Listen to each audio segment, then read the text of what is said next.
네, 심각한 사회 문제가 되고 있는 감정노동하면 금융권 빼놓을 수 없죠. 직원들을 괴롭히는 악성 민원을 근절하기 위해서 당국의 금융회사 평가제도를 15년 만에 바꾸고 또 국회에서는 법 개정이 추진되고 있습니다. 과연 실질적인 효과를 거둘 수 있을까요? 유투건 기자입니다. 보험회사 콜센터에 근무하는 두 사람을 만났습니다. 처리하는 민원은 하루 평균 70건 정도. 그 가운데 대략 10%는 악성 민원입니다. 심한 욕설을 하는 고객님이라든지 인신공격성, 직접 칼 같은 거 들고 찾아오신다고 하더라고요. 그래서 실제 위협을 하거나 쓰레기 같은 거를 가지고 와서 투척하고 가요. 감당하기 어려운 스트레스, 결국 정상적인 생활 자체가 무너지는 경우도 있습니다.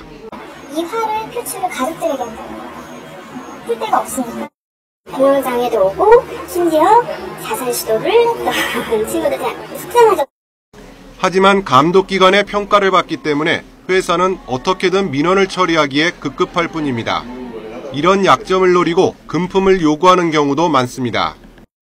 혹시라도 콜센터 민원과 관련돼서 금감원에 민원이 들어간다 그러면 사실은 무슨 일이 있어도 들어가지 못하도록 다 도움이 됐고요.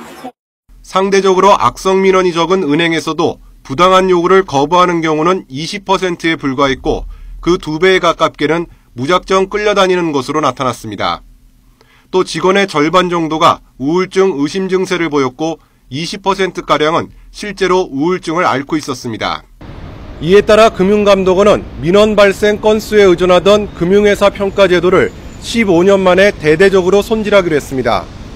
2002년부터 시행된 민원 발생 평가제도를 폐지하고 소비자 보호체계 전반을 점검하는 제도를 내년부터 도입하기로 했습니다. 악성 민원은 철저하게 걸러내기로 했습니다. 한 발 더 나아가 국회에서는 회사 차원의 적극적인 보호 조치를 의무화하는 법안이 발의됐습니다. 회사의 의무를 부과하는 방법이 가장 실효적인 방법인 거고요.